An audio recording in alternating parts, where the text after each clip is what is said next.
Bring in Rod Wheeler, former Washington, D.C. homicide detective. He's a Fox News contributor. Rod, the chief of police, during the news conference, declined to offer up a motive. But he did say a couple of things that seem to be pretty important. Number one, police did not fire at anybody in there at the crime scene. And number two, when they arrived at the crime scene, the suspected shooter was already dead, gun and ammunition nearby. What does that tell you?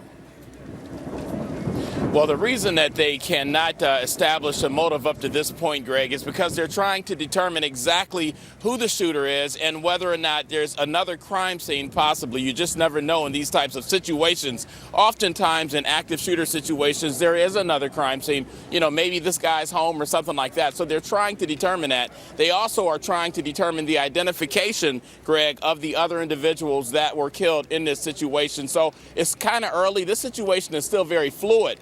Now, the officers are in the mall right now, flushing out everybody else that could have been in the mall, making sure there's still no one in there hiding out and things like that, whether it's witnesses or potential victims. So that's what the somewhat delay is right now. And I think it's going to be about 2 more hours, Greg, before the police allow others to go into the mall and other people to come out of the mall. Yeah, I mean, it is a big, big mall there. It's got 2 levels enclosed, as we mentioned earlier, 202 stores. You got some big ones like Lord & Taylor and Nordstrom, Sears, J.C. Penney.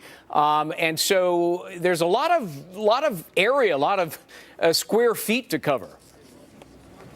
It is. It's a huge area. As a matter of fact, Greg, this morning when that call went out at 11:15, I was sharing earlier with the anchor that I was only about a mile away. And what really impressed me more than anything about this case was the police response, Greg. There had to be at least 5 different police departments initially responding to the scene, because I passed by federal protective officers, postal officers, state police, you name it. Everybody was coming in this direction. And like I said, I was only about a mile away. So I knew there was something major going on. Right. In addition to that, the mall police at this mall, Greg, they actually train with the security officers from this mall for these types of situations. So I think with that training and everything else with the response really kind of helps the situation come to a close. Yeah, I mean, look, I was at a mall last night, and I noticed that the mall police there were not carrying weapons.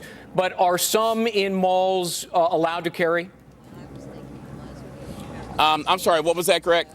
I tell you what, let's hold you over because I'm up against a hard break. But when we come back, you're at the scene there. I want to get your sentiment as to whether a shooting at a mall in Columbia, Maryland, 3 people dead, including the suspected gunman. Let's bring back Rod Wheeler at the scene, former Washington, D.C. homicide detective.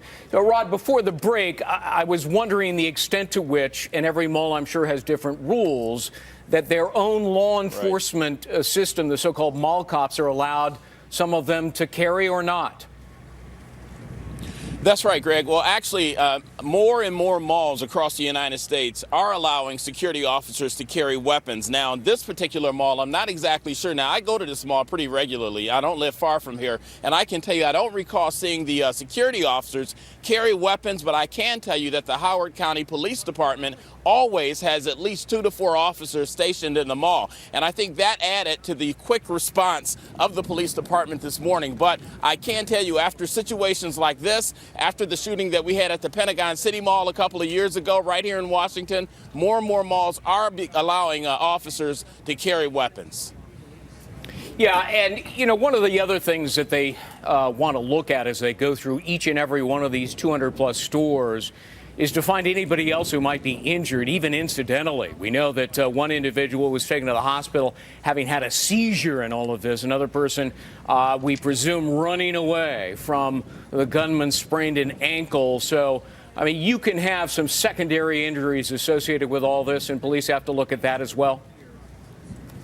Exactly. And actually, that's exactly what they're doing now. They're actually going through each and every one of those 200 stores right now, looking for individuals who may have heard the gunshots and maybe hid out. Now, real quickly, Greg, there's a food court on the lower level here, and then other stores on the lower and the upper level. Now, some people are saying the shooting started on the lower level. The police chief said it was on the upper level. They're still trying to figure out exactly where did it start and whether or not maybe there were some individuals in either one of those areas that could still be hiding out, maybe trying trying to protect themselves. Yeah, that's a really interesting point. Where did all this get started?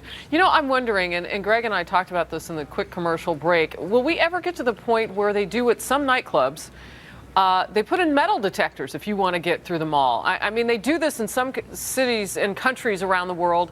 Are we going to that point? Well, you know, it's interesting that you mentioned that, because on the West Coast, at some shopping malls now, they are starting to use metal detectors for people to come in and out of the mall. They're checking packages and bags. I think we're going down that path. I'm not so sure if we're ready for that yet, but I'm sorry.